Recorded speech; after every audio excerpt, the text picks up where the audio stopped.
courier was sent off to Vienna. In consequence, notwithstanding that one was daily expected from St. Petersburg, he twice performed that journey before the other proceeded halfway. Some evil genius unaccountably presided over the management of our affairs with that country, and it must be allowed that the uneasiness of the Empress Mother respecting the too tender age of her daughter was almost unanswerable. Certain it is, however, that such a reason would not have held good if the eldest, who was then about 21 years of age, had been still unmarried. Many are the conjectures which this untoward event may suggest to a reflecting mind. Whilst Russia was raising objections, for at one time the emperor so far considered the matter settled that he said that the occurrence would doubtless bring the Emperor of Russia to Paris. Whilst I say she hesitated in coming to a decision, the courier returned from Vienna with a satisfactory answer to every question, and the rules of propriety required that there should be as much promptness shown in the reply. The emperor was therefore placed between hope on one side and a proposition on the other, the adoption of which wholly depended upon him. It was highly desirable that no time should be lost in tranquilizing the public mind, which had taken as warm a part in the events as if it had been one of a nature which concerned them individually. It enters into the enjoyments of the Parisians to discuss every subject. Emperor's marriage was therefore the anecdote of the day and the general topic of conversation. He was also much pleased that the question of his marriage was settled, as it left his mind free to devote himself to other business. He was anxious, however, on this important occasion to consult his privy council, and assembled it at the Tuileries for that purpose.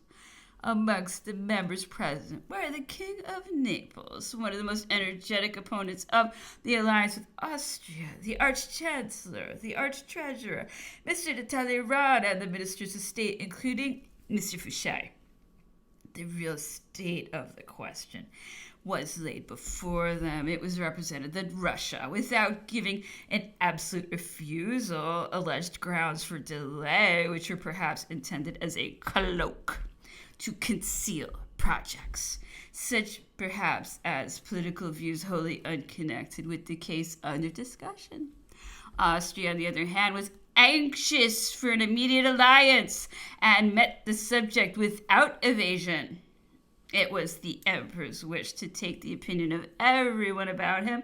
He first asked whether his marriage with the Russian princess or with a princess of the House of Austria would be most for the advantage of France. Several voices were raised in favor of the Russian alliance, and the emperor, on inquiring into the grounds of such an opinion, had occasion to remark that it mainly rested upon an apprehension that an Austrian princess might give way to feelings of private resentment in consequence of the death of the King of France and of her grand aunt, the queen of that monarch. Now, this was but a secondary consideration, which could only have weight with a few individuals who had accordingly a leaning for Russia. Finding, therefore, that no sufficient motives were assigned for a contrary course, the emperor decided for Her Imperial Highness the Archduchess Maria Louisa, whose age was more suitable to his own, and whose father, the sovereign of Austria, had tendered the alliance in a manner calculated to inspire every confidence in his sincerity. The determination being once taken, it was so quickly carried into effect that the emperor's marriage contract was drawn up, signed by him, and dispatched to Vienna on the same night, together with a formal demand of the hand of Her Imperial Highness the Archduchess Maria Louisa of Austria. Dispatches were accordingly sent off to Russia for the purpose of putting a stop to the project of alliance which had been developed by our ambassador at that court. I have since had an opportunity of satisfying myself as to the correctness of the opinion I had formed, that many petty interests of a personal nature had concurred to create so rapid an alteration in the emperor's original intentions, and that a certain individual who at all times of free access to him had supported the views of Austria in order to claim at a later period the intervention of that power in favor of other interests which had become altogether foreign to France. As this is nothing more than an anecdote, though it be founded on fact, I abstain from entering more into detail respecting it. The emperor had no sooner declared his intention than everyone found he had adopted the most judicious course. Some allege that a Russian princess would have caused a religious schism. Others that we should have been exposed to the effects of that Russian influence which was endeavoring to extend itself in all directions. It would have been easy, however, to reply that the Church would not have been more disturbed by the introduction of a Greek rite than it was by the existence of a Protestant and Jewish rites. It was said by the people at large, I mean the trading part of the community, who had still some faith in auguries, that Austrian alliances had always proved fatal to France, and that it would turn out an unfortunate event for the emperor.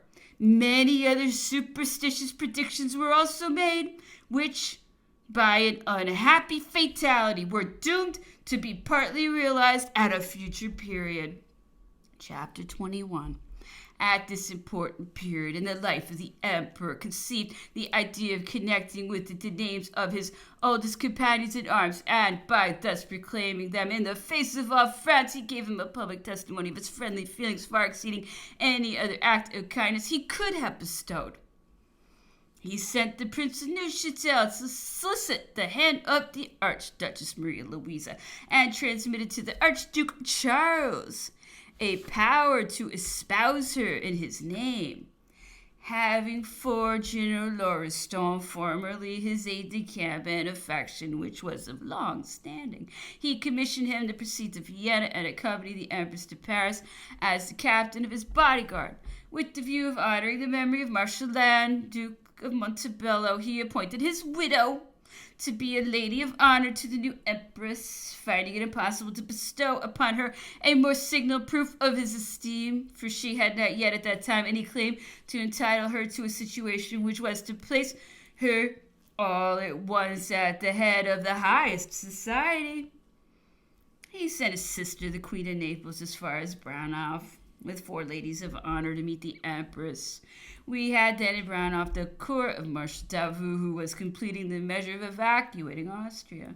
This court was placed under arms upon the arrival of the empress and gave her as brilliant a reception as the means of so small a town could afford. The Queen of Naples received the empress at Braunau, where the ceremony took place of delivering up her majesty by the officers whom her father had appointed to accompany her, as well as of the delivery of her effects. And as soon as the empress had clothed herself in the garments brought in the wardrobe from Paris, she passed over the frontier with the ladies of the palace who were in attendance, and gave audience of leave to all those who had accompanied her from Vienna and were about to return. All this was accomplished within an hour from the time of her arrival at Braunau. She departed immediately for Munich, Augsburg, Stuttgart, Karlsruhe, and Strasbourg, and was received with great splendor at all the foreign courts, and at Strasbourg with great enthusiasm. So many hopes were interwoven with the marriage that her arrival was sincerely greeted by all. The emperor had gone as far as Compiègne to receive her, the court being then at that residence. He wrote to her every day by a page who went off at full gallop with his letters, and as quickly brought back her replies. I recollect that the emperor having dropped the envelope of the first letter, it was instantly picked up and handed about the saloon as a specimen of the handwriting of the empress. The eagerness to see it was as great as if her portrait had been exhibited. The pages who came from her were tormented with questions. We had, in short, been transformed at once into courtiers, as assiduous as our ancestors in the day of Louis XIV, and would scarcely have been taken for the men who had laid so many nations prostrate at their feet. The emperor was no less impatient than ourselves, and much more interested in knowing what more peculiarly concerned him. He really appeared love-stricken. He had ordered that the route of the empress should be by the way of Nancy, Chaillot, Reims, and Soissons, and could almost point out at any hour of the day the progress she had then made. On the day of her arrival, he took his departure in a plain carriage with no other attendant than the Grand Marshal, after giving his instructions to Marshal Bessillère, who remained at Compiègne. He traveled on the road of Soissons and Reims until he met the carriage of the Empress, which was suddenly stopped by his courier. The Emperor alighted, ran up to the door of the Empress's carriage, opened it himself, and stepped in. On perceiving the astonishment of the Empress, who knew not the meaning of this abruptness in a stranger, the Queen of Naples said to her, "Madame, this is the Emperor." He returned to Compiègne in their company. Marshal Bessières had ordered out all the cavalry quartered near the palace and advanced with it and with the general officers and the Emperor's aides-de-camp on the road to Soissons as far as the well-known stone bridge, the name of which I do not, however, recollect. At the same bridge, Louis XV had met the Dauphiness, daughter of Maria Theresa, afterwards the unhappy Queen of France.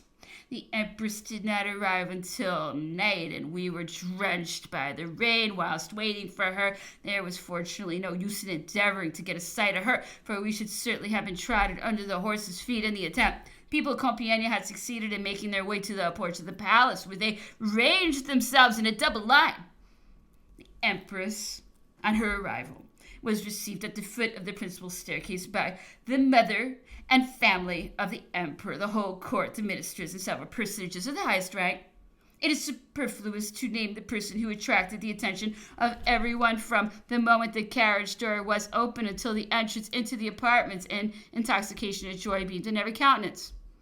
No court was held that night, and all the company withdrew at an early hour. According to the etiquette observed at foreign courts, the Emperor was no doubt married to the Archduchess Maria Louisa. Not so, however, with reference to our civil code. Nevertheless, it is said that he followed the example of Henry IV on his marriage with Maria de Medici. I am only repeating here the illiberal remarks made the next morning because I am pledged to speak the truth. The world claimed the privilege of seeing and knowing everything. As to myself, what I actually saw afforded me nothing to cavil at, notwithstanding the prevailing rumors. Had it, however, in my case, I should have followed the precedent of Henry IV on this occasion. It happened to be my turn to sleep that night in the apartment of the officers in attendance. The Emperor had left the palace and retired to the Chancellor's residence, and if the report had been brought to me that all Paris was on fire, I should not have attempted to disturb his repose under the apprehension that he might not be found at that residence.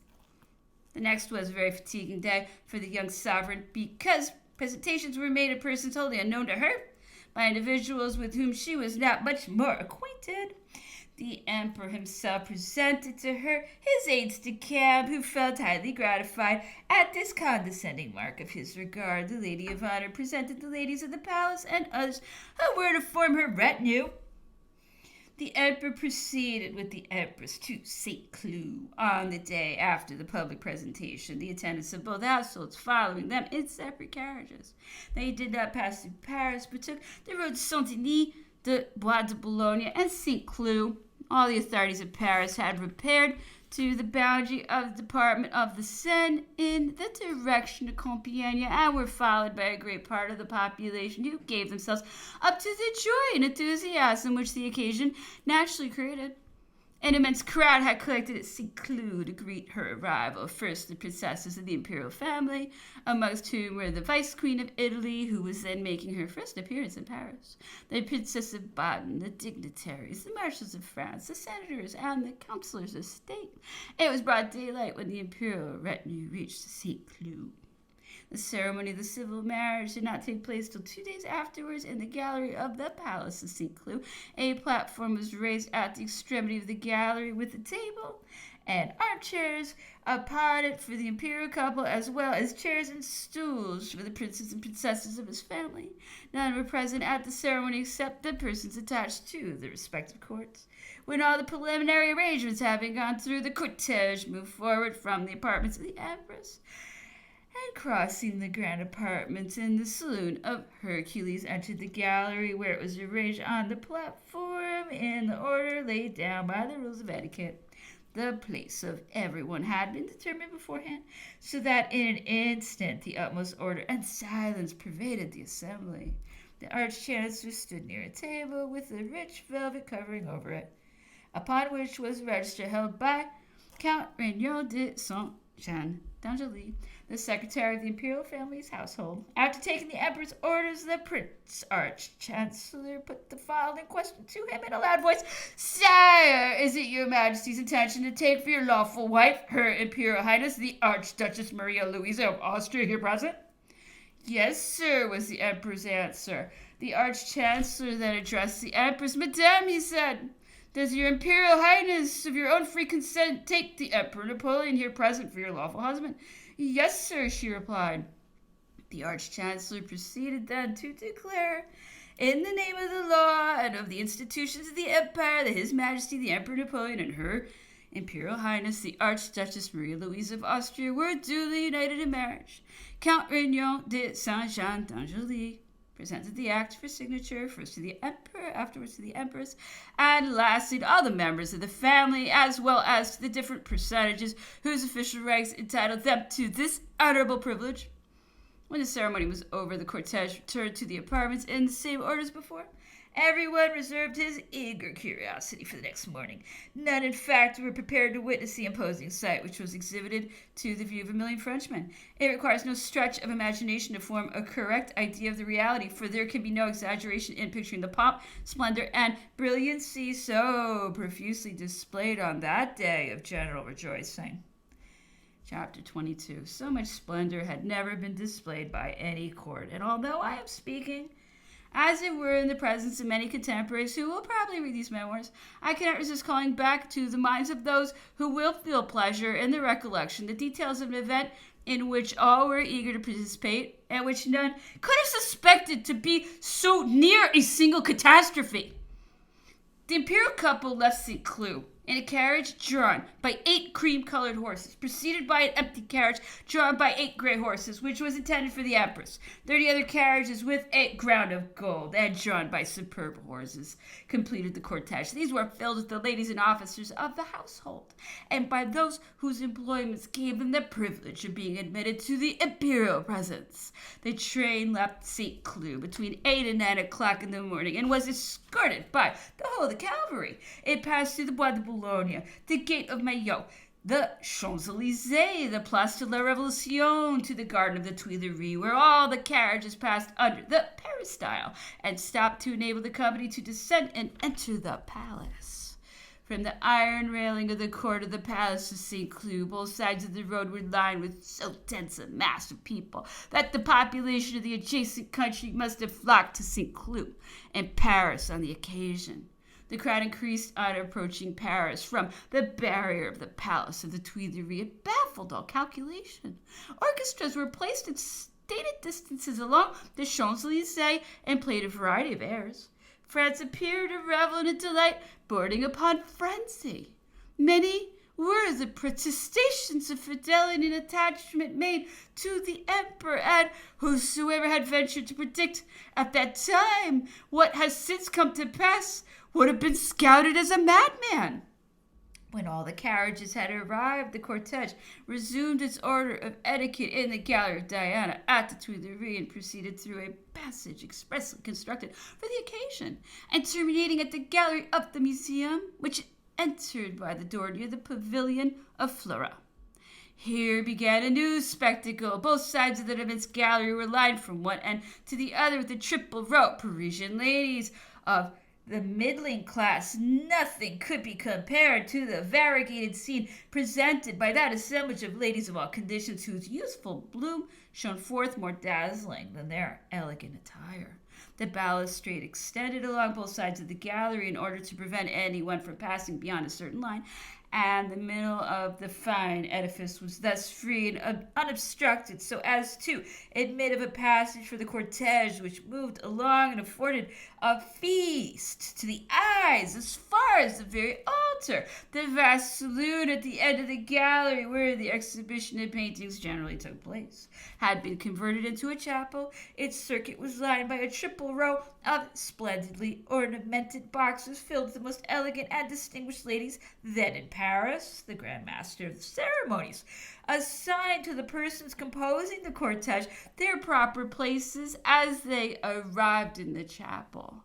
The strictest order was observed during the whole of this ceremony. Mass was performed by His Eminence Cardinal Fesch, after which the marriage ceremony took place. I must here mention a circumstance which was remarked by many and was attended with unpleasant consequences. The minister of public worship had convoked all the high clergy then in Paris and the neighboring bishops. They all attended the ceremony in their pontifical vestments. The cardinals alone were absent, with the exception of two, who did not even take the precaution of assigning a motive for their absence.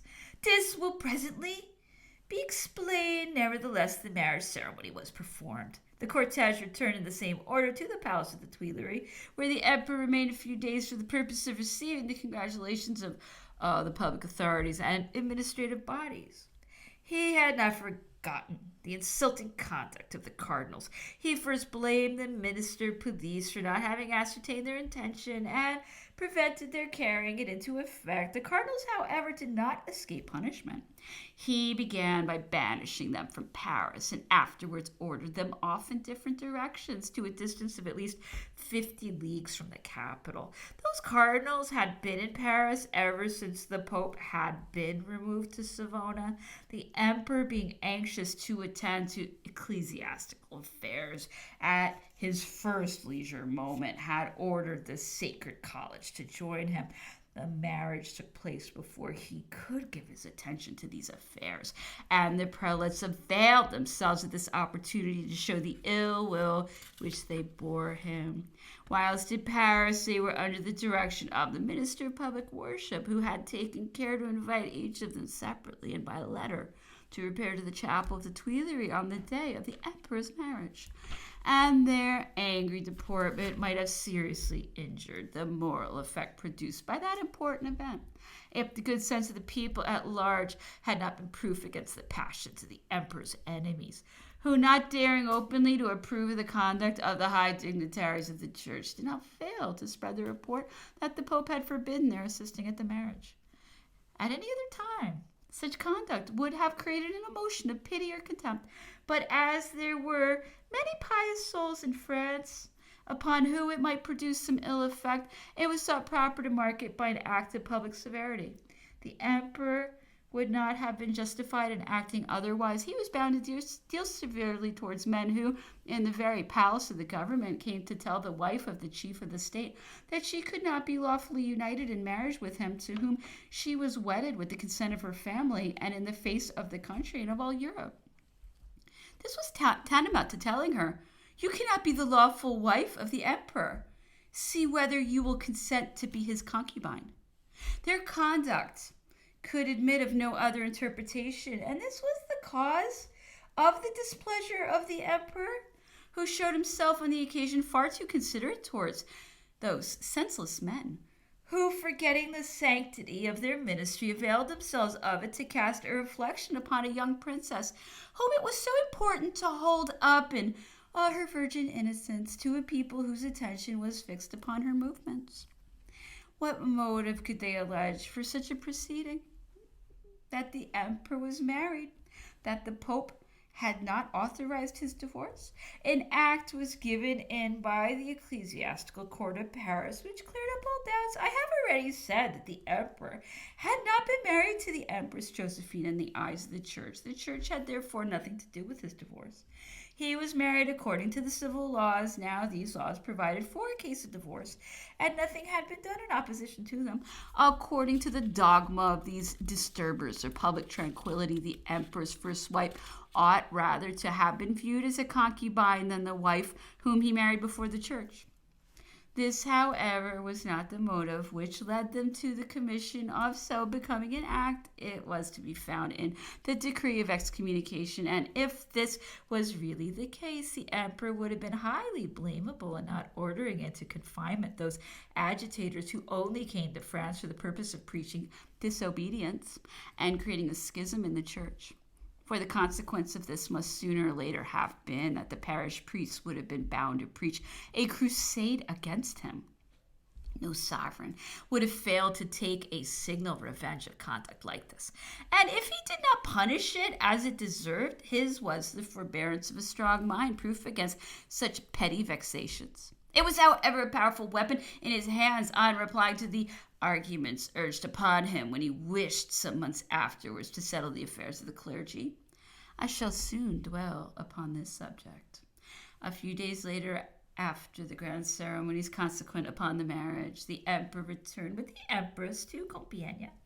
In this journey they were accompanied by a brilliant and select society, and the time was passed in continued rounds of amusements. The emperor's assiduous attention to his new wife was the theme of general admiration. He invited company to dinner every day in order to have an opportunity of becoming acquainted with those to whom he might allow access to her presence. She evinced a remarkable degree of timidity which won every heart, and it was a source of delight to witness the emperor's assiduity to her. The visit to Compiègne did not extend beyond a week. Previously to his taking the empress on an excursion to Belgium, he passed through Saint-Quentin, and from thence on the road to Cambrai. He entered the subterranean vault of the canal that connects the rivers Scheldt and Oise. This canal had just been completed, and previously to the waters being let in, the emperor was desirous of going over it. This prodigious work emanated from himself and will be handed down to posterity as a proof of his anxiety for the internal welfare of any province where it was possible to carry such mighty plans into effect. There is no doubt that if the emperor had not been at the head of the government, that canal, which had long been in contemplation, would never have been completed. From Cambrai, he proceeded to Brussels, and from Brussels to Antwerp. The journey was one continued triumph. All were surfeited with pleasures and public ceremonies. The Grand Duke of Hapsburg followed in the imperial train, as well as the Queen of Naples, several French and foreign ministers, Count Metternich among the latter. The emperor proceeded with the empress in a boat from Brussels to Malines, by the navigation canal that unites both towns. He stopped previously to reaching Malines for the purpose of embarking on the Ruppel in sloops belonging to the navy, which the Minister Marine had brought up the river as far as Rumpelsmund. We proceeded from thence to Antwerp by water, a mode of traveling adopted by the emperor for the purpose of his personally inspecting the ships of the Antwerp squadron, which the Minister Marine had been under the necessity of ordering up the river Ruppel, whilst the English held possession of Flushing, from whence it was apprehended they might make the attempt to burn them, as they had done with respect to the fleet at Rochefort during the same campaign. Some of the ships had returned to Antwerp, and only 6 were remaining in the Ruppel. We arrived at Antwerp through a dense cloud of smoke proceeding from gunpowder, and occasioned by the salute fired by each ship of war on perceiving the boats which conveyed the emperor and his suite. It almost presented the appearance of a naval engagement. We stayed a whole week at Antwerp, a delay occasioned by the emperor being under the necessity of removing a difficulty, which was of yearly occurrence, by discovering some means of affording permanent protection to the shipping from the damage which the ice occasioned them towards the close of winter. It had hitherto been the practice to adopt certain contrivances, which were not always found to answer the purpose. Of all the plans submitted to the emperor, he only adopted one, which was to cut in the heart of the town a basin of sufficient capacity to admit the whole squadron. Nothing short of the wonderful activity the emperor could conceive, and almost as rapidly carry into effect such gigantic projects. I shall be thought justified in saying so when I observe that this capacious basin was in a condition to receive the fleet in the month of November or December, although we were then in the beginning of May. The harbor of Antwerp presented every year some new object of wonder to the beholder. Mr. de Craye, Minister Marine, against whom such an outcry had been raised, could not assuredly refute his enemies more appropriately than by the following words. Follow my example. For laying all partiality aside, he may be said to have been one of the men who best understood and executed the emperor's orders. He has created more naval resources in ships of war and frigates than had ever been built since the age of Louis XIV. To these must be added the port of Cherbourg, a more splendid construction than the most boasted Roman works, that of Antwerp, its dockyards and basin, the widening of the entrance of the port of Flushing, so as to introduce the largest ships of war into it, the extension of the Brest harbor, and lastly, the numerous flotilla at Bologna some years before, if notwithstanding such immense labors, we have been without a navy. The fault is assuredly not with that able minister. All he wanted was proper assistance. None were henceforward sent on board except the young conscripts, who were turned into sailors, just as they would have been made soldiers. Whenever therefore a vessel fell in with an enemy, it was captured, but if it succeeded in gaining the open sea and remaining out some months, its crew became properly trained, and it might then contend without the least danger for its safety against a ship of equal strength. The Minister Marine was very unfairly dealt with when our disasters were attributed to his mismanagement. The emperor witnessed the launching of a ship and then proceeded to reconnoiter the course of the Scheldt and its various branches. His brother, the King of Holland, who was returning from Paris to Amsterdam, passed through Antwerp to take leave of him. He then proceeded on his journey, avoiding the country which he had been compelled to cede to France. On leaving Antwerp, the emperor went to visit Berg, Up, Zoom, Breda, Gertrudenberg, Wasleduc, and the whole line of fortification along the Meuse. He came back by Laeken, Ghent, Ostend, Lille, Calais, Boulogne, Dieppe, Havre, and Rouen, and returned to St. Cloud on the 1st of June. Having been seized with a violent fever when at Breda, I obtained leave to return to Paris. My attention was directed some time ago to a passage in Monsieur Ouvrard's Memoirs, setting forth that the emperor had sent me to Paris for the purpose of watching his movements. He really does himself too much honor, and has no doubt an exalted notion of his own consequence. He would certainly have been the first person in respect of whom a similar mission had been confided to me. He may besides rest well assured that had his assertion been borne out by the fact, I should very unceremoniously have placed him in close confinement if he had been worth the trouble, as I took care to do the first time his name was ever mentioned to me. This will be seen in the succeeding chapter. On her return from this voyage to Belgium, the Empress had already formed some idea of the French nation. She had been greeted with acclamations wherever she appeared, and began to familiarize herself with the country where the present was to her a flattering augury of a long life of uninterrupted enjoyments. The excellent education she had received afforded her the conviction that a woman ought not to be self-willed, since she knew not to whose hands her future fate might be committed. Such indeed was her disposition, that had it been proposed to her to live in a wilderness, she would not have formed it in her heart to raise the smallest objection. This perfect passiveness of habit proved, at a later period, of serious injury to us. She was already inspiring the French with a warm attachment to her person, and it was already a source of congratulation to all that they had a sovereign free from the influence of intrigue, disposed to think well of everyone, and accordingly deaf to all idle court talk. Those who only appeared now and then at court, and who therefore saw less of her character, mistook for a frigid disposition that natural timidity which never left her whilst she remained on French soil. Such persons were in error, and their judgment was probably misguided by their bringing the old court of Versailles to their minds and adopting an unfavorable bias from ancient recollections. Another circumstance which contributed to the timidity of the Empress during the first months of her residence in France was that she spoke French less fluently at that period than she afterwards did. She was well acquainted with the language, but in a conversation where she was under the necessity of weighing every word, some attention was required to the structure of our phrases, which placed her, as it were, under the necessity of translating in her own mind from the German phrase which was familiar to her into the French language, the expressions of which were not so readily at her command. She never discovered how greatly this slight but visible embarrassment enhanced the graces of her person in the eyes of every beholder. Chapter 23.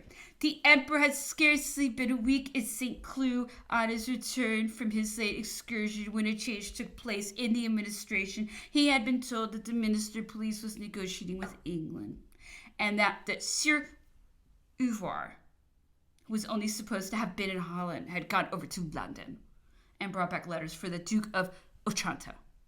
This report was coupled with such minute and precise details that the emperor believed it and was resolved to elicit the truth. He determined to have Monsieur Savary arrested, but as he mistrusted the minister of police, he had an order conveyed to me direct, which required that I should procure his arrest on that very day, and previously to the breaking up of the Council of Ministers, which was then sitting at St. Cloud. Otherwise, Monsieur Savary be informed of the order and elude my search. As soon as he should be arrested, I was to send him to prison and forbid all communication with him. I was at St. Cloud in attendance in the saloon when the Duke of Bassano brought me the order, written and signed by himself. I was as unacquainted with Monsieur Savary's place of residence as with his person. But it was already 2 o'clock, and the Council of Ministers generally broke up between 5 and 6. This was the second time of my receiving a similar order from the emperor, since I had the honor of being in attendance about his person. On each occasion he had reason to suspect the fidelity of the minister of police in the discharge of his duties. I had never before been entrusted with such commissions, and it never happened again, or so to speak more plainly, during a period of 16 years, he only availed himself twice of my services on similar missions, although it was imagined that I was daily employed in them. I was ruminating on my return to Paris about the means I should resort to for discovering Monsieur Savary's place of residence when it occurred to me that I might procure it from a person in Paris with whom I was acquainted. I went to him, and before I had mentioned a single word respecting the object of my visit, I was requested not to mention in the house, but to return, if I pleased, towards 5 o'clock, because 2 visits were expected, on account of which my friend had been requested to deny himself to everyone. I insisted upon remaining, unless the parties expected were made known to me. And as there appeared no reason for concealing them, Monsieur de Talleyrand and Monsieur Savary were named. Had this meeting taken place for the express purpose of assisting my views, it could not have occurred more opportunely to enable me to discover the individual with whose person I was unacquainted, and whom I was nevertheless expected to arrest within a given time. I pretended disappointment at this visit, and requested that I might find no one on my return at 5 o'clock, as I had something particular to communicate. This was faithfully promised. I hurried off in all haste to the barracks of the gendarmes, of whom I was the colonel, took along with me a captain, a man of the best society. He had formerly been the attendant squire of the Countess d'Artois, who was as incapable of failing in the rules of propriety as in his day, and who knew Monsieur de Talleyrand by sight. I had beforehand drawn up every written order he might stand in need of, told the object I had in view, and informed him of the particulars I had casually learned a few moments before. He proceeded at once to the house I had pointed out to him. Conforming to my directions, he would not listen to any refusal of admittance, and accordingly went into the saloon, where he found Monsieur de Talleyrand, whom he knew, in company with the object of his search. Monsieur Savary, with whose person he was unacquainted, entered into conversation with the latter, intimating that he had some private communication to make to him. Monsieur Savary, having left the apartment, was shown the orders of which the officer was the bearer, and was requested to step with him into a coach which was in readiness to take him to Vincennes. On his arrival at the castle, the keeper refused to receive him without an order from the minister of police, so that it became necessary to leave Monsieur Savary in the record office until the Duke of Otranto could be applied to in Paris for the requisite order. I had forgotten that such a formality was necessary, and if, as it is pretended, I had had any right of surveillance over that establishment, I might easily have had the gates open without the Duke of Otranto's assistants. He had just returned from St. Cloud, where he had received the emperor's orders and could not therefore refuse those that were demanded of him in respect to Monsieur Ouvrard. But this was again a fine opportunity for overwhelming the gendarmerie with a multitude of questions quite foreign to the subject. When he found out how Monsieur Ouvrard had been discovered, he felt persuaded that treachery had been made use of to place him in my power, and retained some rancor against the person whom he imagined to have betrayed him, but who was as guiltless as myself on the occasion. He, however, reported to that person so many idle tales concerning me that we lived for a long time on bad terms with each other, and I resolved within myself that Monsieur Fouché should suffer for his conduct towards me. I returned to St. Cloud the same night, and the emperor, on seeing me, asked if I had found out Monsieur Ouvrard. On my replying in the affirmative, he gave some orders which I cannot now bring to my recollection. The succeeding Thursday and Friday passed off without any novel occurrence. I was on duty about his person on the Saturday, and he still remained silent. The next day, Sunday, as I entered into the saloon where he held his levee, he once again perceived me, because the aide-de-camp, whose service was over, generally entered the saloon at the same moment with the officer whose duty was about to commence. He then asked me for the first time if I was going to remain at St. Cloud, and on my expressing my intention to depart, he desired me not to do so, as he should have to send for me in the course of the day. Mass was performed in the palace as usual, in the presence of those persons only who were accustomed to attend the court. There was yet no indication of a change. Finding myself quite alone after Mass, I fancied that the emperor had forgotten me, and went to beg a dinner of the Duchess of Bassano in order to be near at hand in the event of my being sent for, and I determined not to take my departure until the emperor should have retired to rest. Madame de Bassano occupied a country house at Savary, directly facing the bridge. Never could I have suspected that it should at any future period of my life become necessary to revert to details which then appeared to me so wholly devoid of interest.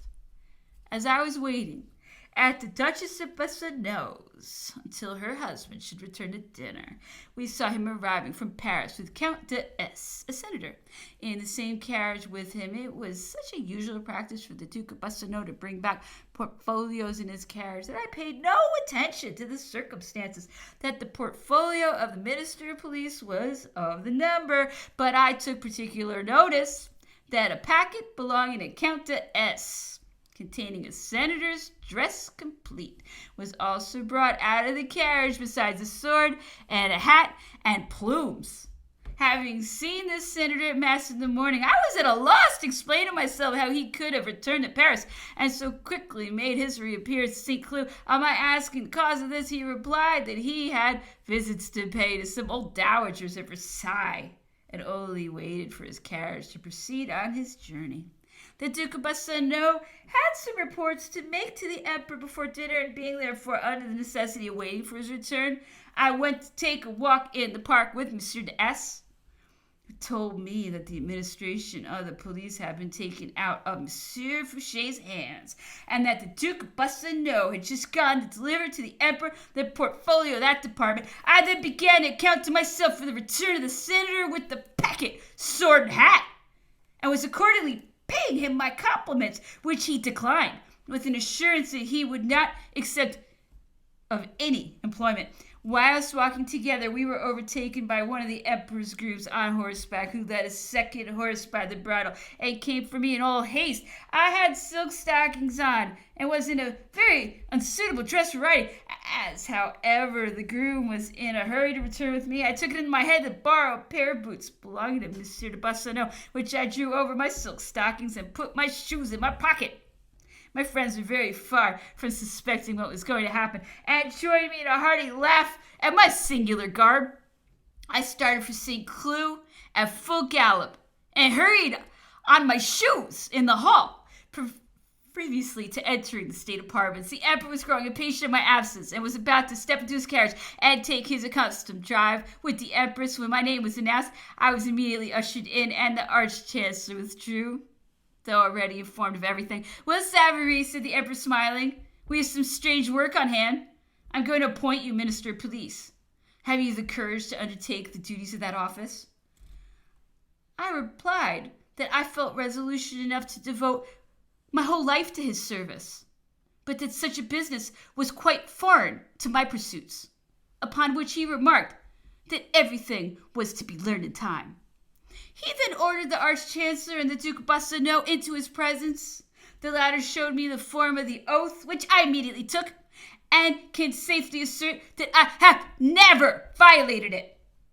I accompanied the Duke of Bassano back to dinner. He recommended silence to me, and advice which was unnecessary, for I was quite bewildered at what had just taken place. I should have been much less startled at undertaking ever so difficult a mission, did it engaging in a business of the nature of the one now confided to me. A heavy lassitude came upon my mind, and I felt unable to eat anything or to take a part in the conversation during the dinner, which was no sooner over than the senator and the lady of the house came up to the Duke of Bassano and made inquiries of him respecting the appointment of the new minister. I heard him reply with his looks directed towards me, "There is the Minister of Police." They seemed as much astonished as I had been.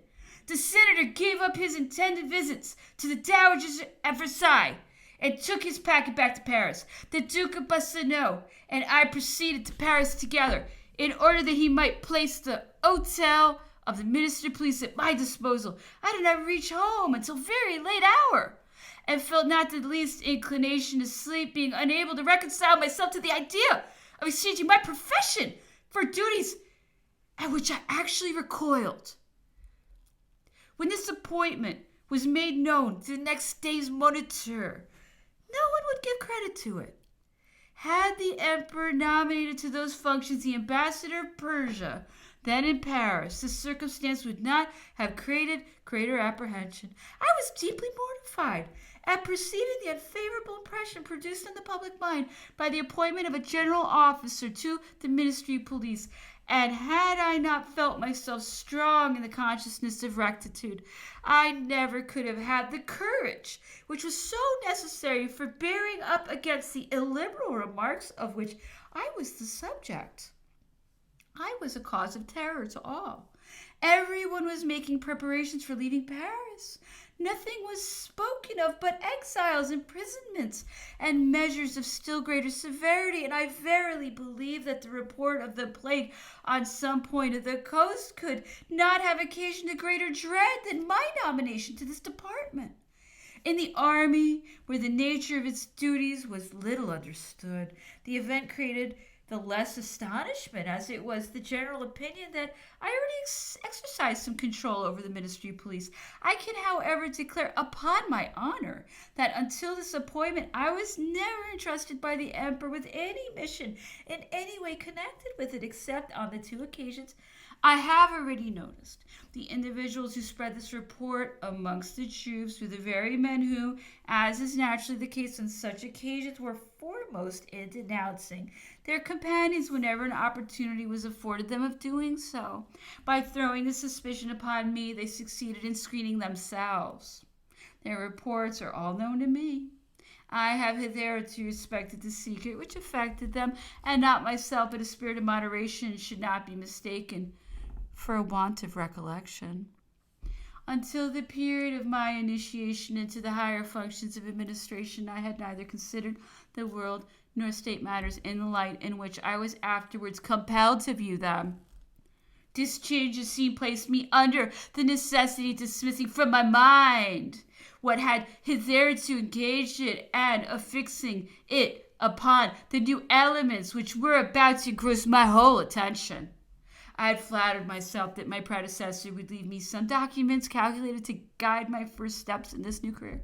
He begged I would allow him to remain in my hotel, to enable him to collect his effects, and at the same time certain papers which he was desirous of communicating to me. I had the simplicity to permit his retaining his old apartments 3 weeks longer. And when he left them, the only paper he delivered was a document drawn up against the Bourbon family and dated at least 2 years before. Everything else had been consigned to the flames, and not a vestige of a paper was left behind. I derived as little information from him. When it became necessary for me to be made acquainted with the agents of police, so that the celebrated administration of Monsieur Fouché, of which, in common with everyone else, I had entertained so wonderful an opinion, lost much of its importance in my mind. And I could not help viewing it with an eye of suspicion, since so much unwillingness was shown to put me in possession of information which so deeply concerned the welfare of the state. And time only added strength to my conviction that we had been the dupes of the most impudent system of quackery upon record, as will be shown in the sequel of these memoirs, as soon as I had occasion to satisfy myself that the administration of police was never carried on in the emperor's interest, that it had been made available as a means of acquiring his confidence and at the same time of abusing it, and that it was a dangerous weapon in the hands of a disturber of public tranquility who made it his whole duty to follow the stream of fortune. I prove, however, of some service to my predecessor in his downfall. He was indebted to me for the recovery of large sums which he had, without reason, thought proper to place beyond the reach of a seizure, which his imagination alone gave him cause to apprehend. The emperor was displeased with his conduct, but had no intention of injuring him, and on no occasion was I under the necessity of calming any resentment on his part against the Duke of Otranto. When the emperor placed me at the head of the department of the police, he gave me the following instructions as he was walking with me in the park of St. Cloud. Be accessible and kind to everyone. You are supposed to be cruel and hard-hearted. If you were to give way to any feelings of revenge, you would place yourself at the mercy of your enemies. Dismiss no one unheard. If in the course of your administration any individual should give you just grounds of complaint, let 6 months elapse before his dismissal takes place, and even then you should obtain for him a situation equal to the one he may leave. You serve me faithfully when you serve the state. It is not by praising me when the occasion does not call for it that my interests are promoted. This is, on the contrary, the sure way to injure me, and I have had reason to be much displeased with whatever has hitherto been done in this respect. When you are compelled to resort to measures of severity, they should be founded upon a thorough conviction of their necessity, because you may safely in that case ascribe them to the duties which your functions impose upon you. Follow not the example of your predecessor, who laid to my charge the acts of severity which I had not authorized, and took credit to himself for every act of pardon which I directed him to grant, although he was often wholly ignorant of the smallest details that related to the individuals upon whom these favors were bestowed. Let all literary characters be treated with consideration. They have been prejudiced against me by the representations made of my being adverse to them. This was certainly done with the worst intentions, for my occupations alone prevent my receiving them as often as I could wish to do. They are useful men, who ought to be treated with marked distinction as contributing to raise the fame of the French nation. Your system of police can only be efficient by divesting yourself of all angry passions. Be on your guard against reports originating in hatred. Listen to every representation and never decide without allowing sufficient time for reason to assume her empire. Many persons with whom I am wholly unacquainted have hitherto been represented to me as of the very worst character. Some have consequently been sent into banishment. Others are strictly watched. You must make a report to me respecting every individual case, for I am unwilling to believe all the harm that has been said of them, though they are still suffering from the effects of their sentence, because their cases have never since been laid before me. Do not allow your judgment to be biased by anyone in your office. Listen to all they may have to say, but let them also attend to you and obey your orders. I have removed Monsieur Fouché because I could not in fact place any dependence upon him. He pretended to be taking the part of others against me in cases in which I had given no orders, and he thus created for himself a character of kindness at my expense. He always sought to anticipate my wishes in order to obtain the credit of appearing to control them. And as I had grown to be very reserved in my intercourse with him, he became the dupe of a few intriguers and was always led into error. You will have occasion to discover that this was the cause of his attempting to conclude a peace with England. I shall write to you upon the subject, as I wish to know how the idea of such a proceeding first came into his head. My courage revived upon receiving these instructions. On the first days of my new employment, I went to make my report to the emperor, rather with the view of receiving some encouragement than of presenting him with any useful result of my labors. And I soon discovered that he was guarded against everything, and that the reason of his extraordinary patience with M. Fouché was to be found in his being provided with ample means to defeat his wicked designs. I gradually acquired confidence, and without being wickedly inclined, I soon discovered a sufficient portion of malice in my composition, which I turned to good account during my administration of the police. I shall have occasion to quote many instances in proof of the truth of this candid avowal. Chapter 24. I entered upon the functions of Minister of Police on the 3rd June, 1810, about 6 weeks after the Emperor's marriage, and at a moment when France was still under the influence of the general enthusiasm excited by that event. The Emperor had never appeared more powerful than after his alliance with the nation, which had hitherto appeared to be his irreconcilable rival, and after having given pledge of his desire for peace, as well as the unequivocal proof of his entertaining no project of subverting the House of Austria, as he had been falsely ascribed to him.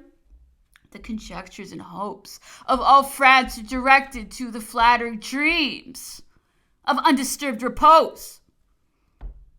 Austria was on the most amicable terms with us. Prussia gave no cause for apprehension, nor could there be foreseen any ground of contention with Russia. We were not at war with any other countries than Spain and England. A great part of our troops were on the march from Germany to Spain, so that the question could not remain much longer undecided. Operations for the offensive had even been ordered to be resumed in Andalusia by directing towards the Sierra Morena the army that had fought at Talavera and had since kept possession of La Mancha. I shall soon return to the subject of Spain, but must first relate the events in the order of their occurrence. I cannot too often repeat that France was intoxicated with joy and the anticipation of hope, and that the public opinion in respect to the Emperor's marriage was such that it needed only to be suffered to run on unobstructed in its course. It would, on the contrary, have been the height of imprudence to let it be supposed that the expressions of general rejoicing were the result of any administrative maneuverings. I have already stated that previously to quitting Vienna, the Emperor had made his arrangements to proceed to Spain as soon as he should have arrived at Paris. Intervening events, however, and a new marriage, with its attendant consequences, made him abandon that project. Nevertheless, he sent the Imperial Guard into Castile, as well as his field equipage, because this measure would be taken for a forerunner of his own speedy arrival, and was therefore calculated to produce a powerful effect upon our troops, as well as upon our enemies. Previously to alluding to the general state of affairs, I must complete what relates to the Duke of Otranto. The Emperor, in withdrawing from him the portfolio of the Ministry of Police, had given him the government of Rome as a mark of his esteem. The Duke was on the eve of departure when he was applied to by the Emperor's orders for the letters he had written to him during his administration. It was the custom to return them to the Emperor's closet with the view to prevent the bad use that might be made of them, particularly of such as were addressed to a minister of police. M. Fouché had not foreseen this, and returned for answer that he had consigned them to the flames. This reply appeared to the Emperor so unsatisfactory that he withdrew him from the government of Rome and ordered him to proceed on his travels into Italy. He did not, however, deprive him of any of those favors which he had heaped upon him with such an unsparing hand.